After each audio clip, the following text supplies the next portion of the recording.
Good afternoon. It is 1 p.m. here in Kenya's capital, Nairobi, and this is The Ambassador. With me, your ambassador, Paul Mathenge. This is where we debunk global diplomacy and geopolitics. Now, to our first story, at least 6 people have been confirmed dead and others are injured as an AMREF aircraft crashed yesterday evening. The accident occurred along Mwihoko area in Kiambu County, just in outskirts of Nairobi City, Kenya's capital. The plane was carrying medical staff headed to Somalia's capital, Hargeisa.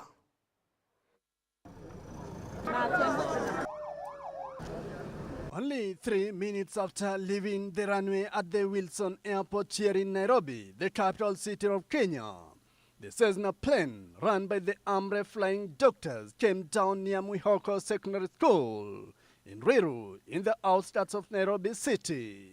The plane was headed to Somalia's capital, Hargeisa. This is according to the AMREF's charity organization. Kuna mama na mtoto mdogo ndio walipatikana hapa kwa nyumba. Lakini kuna mama alikuwa anatoroka, alikuwa amepika, akatoka nje, lakini kwa bahati mzuri hakukufa. Even before ambulance wakuje, tumeungana, tumesaidiana, tukaangalia there is no other body tumepata. But the body parts ni mingi. 4 people on board, including the pilot, and 2 people on the ground are reported dead, while scores of others who are on the ground got seriously injured.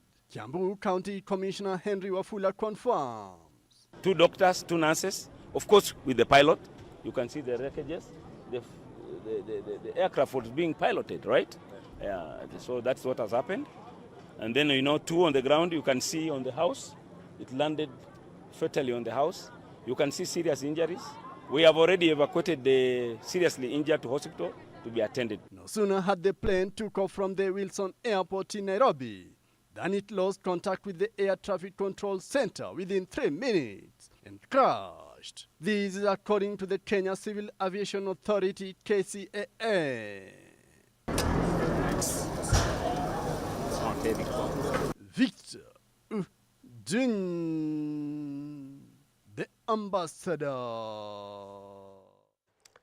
And now, Prime Cabinet Secretary and Cabinet Secretary for Foreign Affairs, Dr. Musalia Mudavadi, is calling on Kenyans to support ongoing diplomatic efforts aimed at resolving rising regional tensions. Appearing before the National Assembly Committee on Regional Integration, Dr. Musalia Mudavadi urged patience as the Ministry of Foreign and Diaspora Affairs works to address concerns following recent remarks from Republic of Tanzania. He emphasized that diplomacy remains the most effective and sustainable path for peace, saying, and I quote, "Let us allow the diplomatic process to proceed. If diplomacy fails, I will come and declare it. Then we can explore a different method," end of quote. Dr. Musalia Mudavadi reaffirmed Kenya's tradition of good neighborhood, highlighting the country's strong ties with Tanzania and Uganda. He pointed to the ongoing CHAN 2024 football tournament jointly hosted by the 3 nations as a sign of continued cooperation and shared regional identity. The Prime Cabinet Secretary also spoke on the economic benefits of regional integration, crediting Kenyans' increased exports and market access to its proactive role in East African Community, COMESA, and the African Continental Free Trade Area.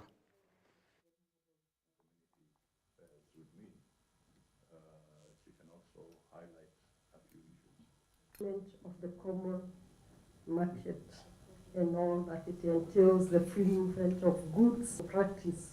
Why is Kenya ceding the ground to very length as Kenya?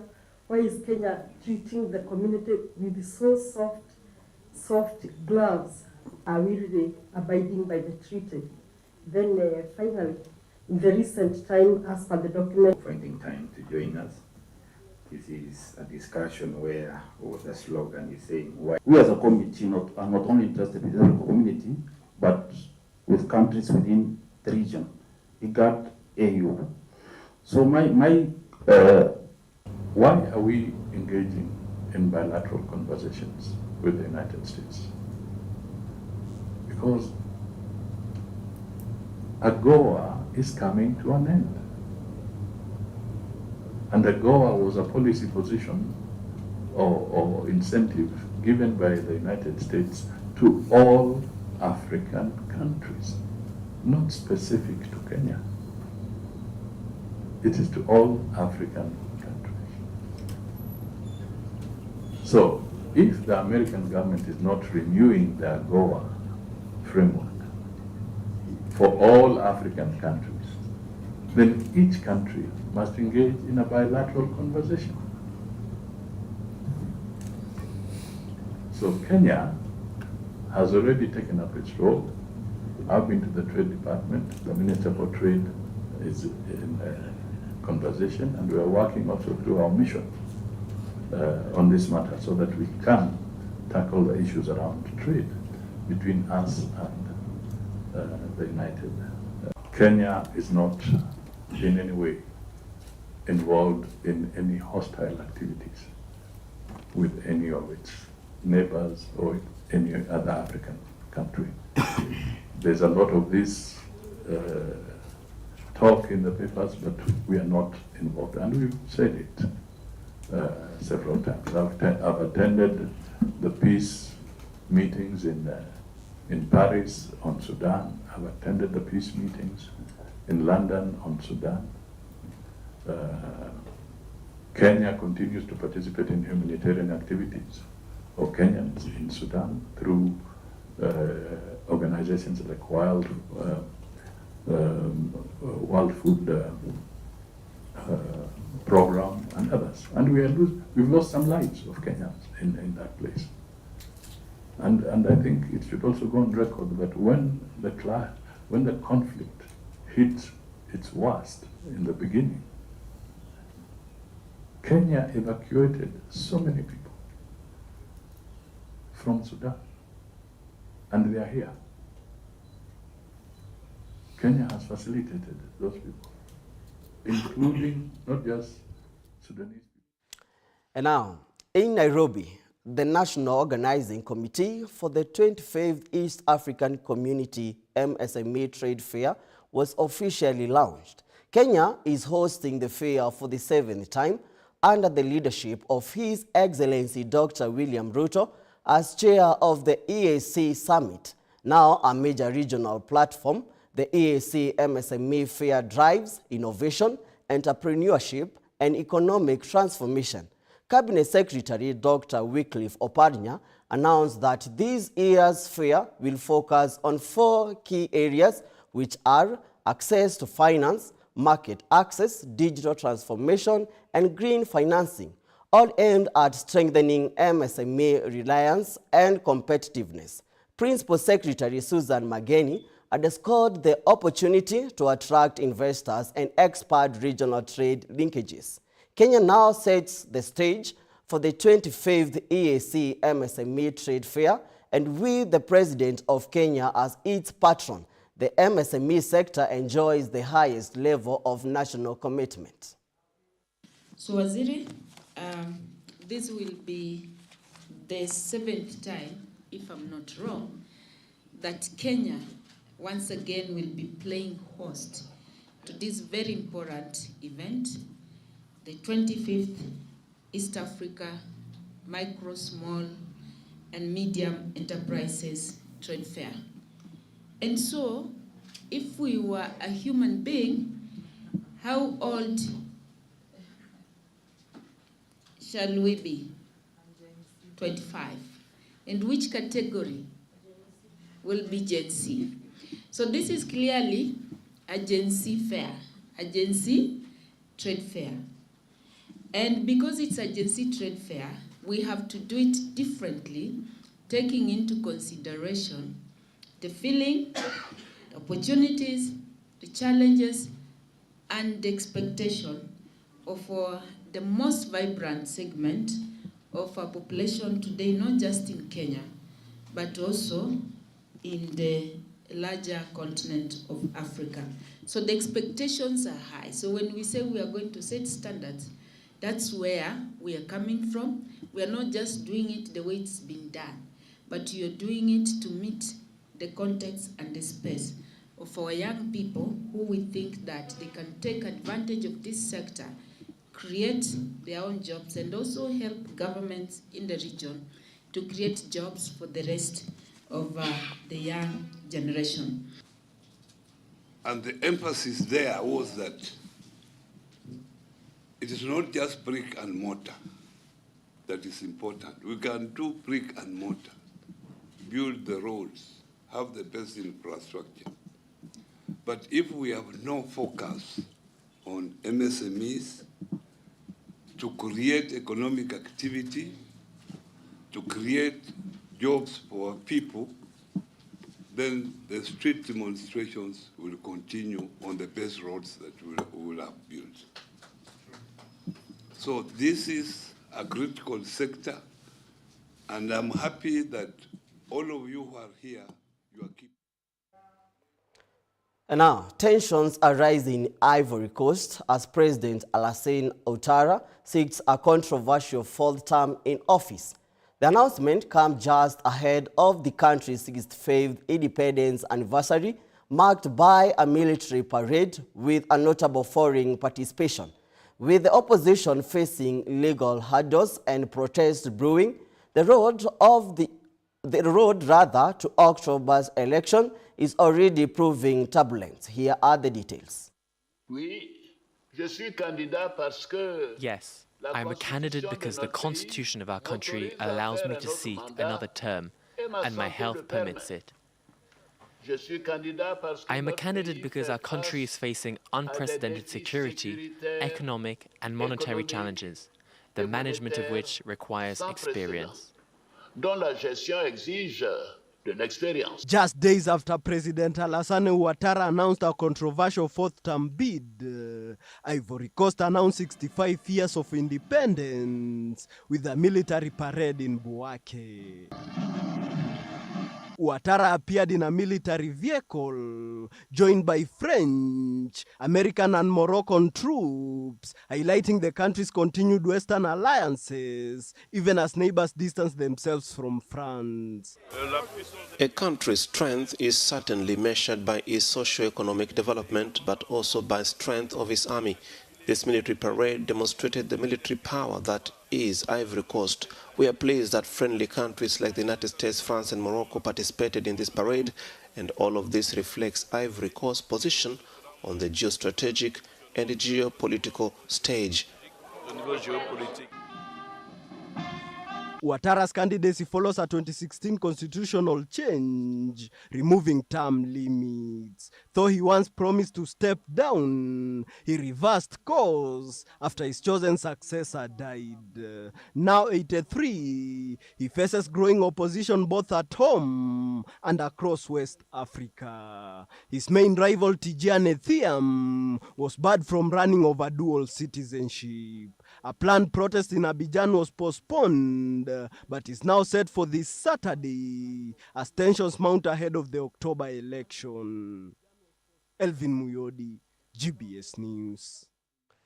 And now the ambassador will take a short break. We'll be right back with more as we debunk global diplomacy and geopolitics. We are going to go straight to the topic of the day, which is AI in education. AI in education. AI is called artificial intelligence. I think this is something that computer text designed to make our life easier. If you just write everything that's on ChatGPT, when you're going to your work or whatever you want to do, your interview, you're going to feel miserable. If we are going to use AI to show out your creativity, then that's not really you who did it, but like there's AI and there's you combined together. AI should be just there to maybe enhance your points, but not just to generate for you the answers. I think it's like 50-50 because sometimes it's like, yeah, you're just using it to like enhance like your creativity, and then other times it's like you're just stealing other people's ideas. You're not like really thinking.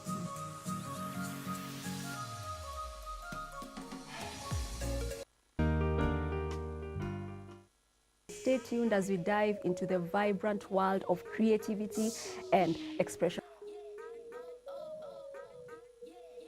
Practice your work. Yes. And when you keep on practicing, you get better, Yes. better and better each day. Yes. And as you get better, Yes. you get now that niche of yours. Yes. What advice can you give to those watching who are in a 9-to-5 job, but they have a gift? My advice would be, Yes. do not sleep on your talent. Yes. Just show it up to the world. To the world. Whether it is art, whether it is music, wherever you are gifted, let the world know what you are doing. Which classic artist would you love to spend one day painting with, and why? Grandma Moses. She started painting in her 70s. Oh. And she excelled. Yes. As, you know, she was a painter. Yes. But she started painting professionally Yes. well past 70s. Wow. And by the time she died in 102, she had done marvelously in the art world. Hello, my name is Nyabio. I'm from Mahanim. Call this school a good school because the second my mom saw it, she saw it was Christian-based. And when I see Christian-based, that's what the character my mother wants from me. And I like the sports that we play for PE. Like sometimes we play table tennis, we can play football, we match, and on Fridays we have games. And we verse the teachers in football. And this is why I think the school is the best school your children can go to.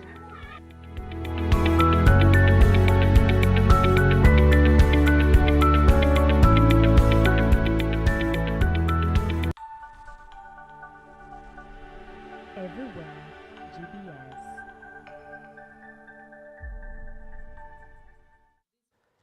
Welcome back to The Ambassador as we break down the development news for you and get the bigger picture on what's happening globally.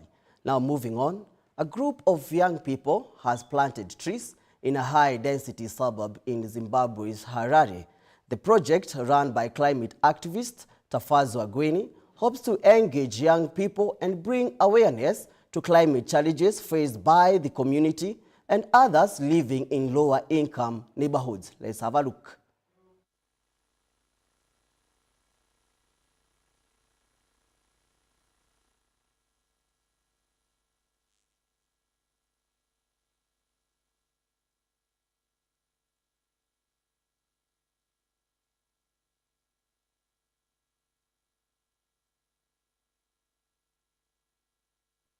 Where I come from, high density suburb, it felt like you are too much heat, like you are in an oven.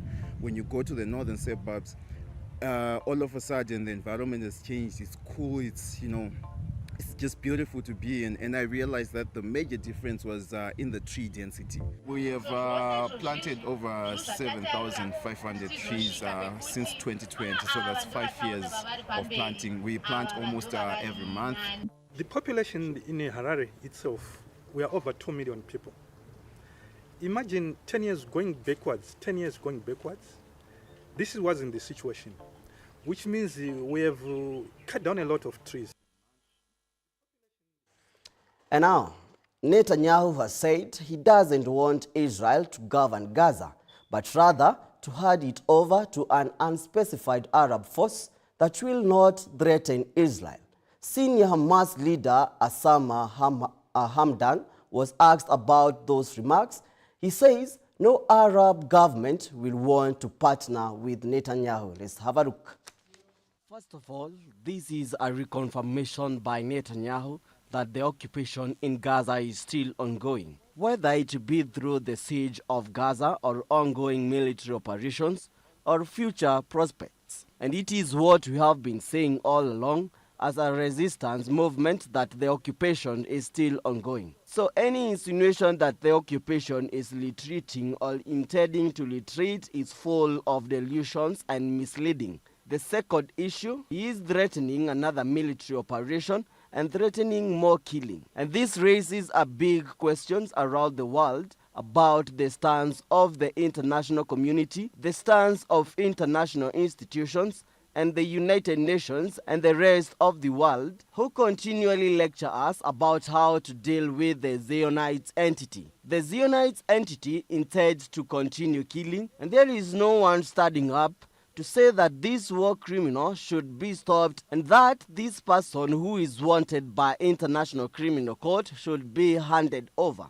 The third and the alarming issue here is that he is indicating that the Arab region overall is willing to cooperate with the occupation to continue its crime of killing the Palestinian people and to force the occupation of the people. He is saying that he wants to hand the stripe to an Arab armed force. The question is the armed force legitimate or is it an armed militia supported by Israel? If it is the former, then which country or countries will openly admit that it's partnering in controlling Palestinians' land? And the question then is, what will be the Palestinian position? Will we deal with it as an occupation force linked to Israel? And now, Vladimir Putin says he has nothing against meeting Volodymyr Zelensky, but also hinted such talks are still far from happening. The US has reportedly made Zelensky's involvement in a Trump-Putin summit, which could happen next week, a condition of it going ahead. Zelensky-Putin meeting would help peace efforts, according to Ukraine's foreign minister, who stated that the country is ready for peace talks with Russia, insisting a meeting between leaders from Kyiv and Moscow would be the most effective step to achieve the ceasefire, which will involve the US, as Davis Karani now reports. So when do you think that meeting? They would like to meet with me, and I'll do whatever I can to stop the killings. The US has said that it is prepared to initiate a third round of direct peace talks between Russia and Ukraine and is awaiting details from Kyiv. A meeting which Zelensky challenged Putin to meet him personally in Istanbul in May. We have many friends who are ready to help us organize such meetings. One of them is the president of the United Arab Emirates, so I think we'll decide on something. This would be one of the very suitable places. The Ukrainian president has spent a day in briefing Kyiv's European allies after his phone call with Donald Trump. So last month, they lost 14,000 people killed last month. Every week is 4,000 or 5,000 people. So I don't like long waits. I think it's a shame. And they're mostly soldiers. They're Ukrainian and Russian soldiers, and some people from the cities where, you know, missiles are lobbed in and you'll lose 35, 40 people a night, which is terrible. But no, mostly it's soldiers, and you're talking about, on average, 20,000 a month. 20,000 people are dying a month, young, generally young people, soldiers. The EU will also play a major role in the reconstruction of this country after war. And this will be one of the largest economic projects for the whole Europe in decades, according to President Zelensky. This, of course, can become an important historic event, an event when Russia's position will be clearly conveyed to President Trump. And we hope that this dialogue will continue even more actively, including in the economic area. Davis Karani for GBS News. And that's all for today. With me, your Ambassador Paul Mathenge. On the Ambassador 1 p.m., follow all of our stories at GBS TV Africa. It's updated throughout the day. We meet every Thursday and Friday as we debunk global diplomacy and geopolitics. Thank you for your time and company.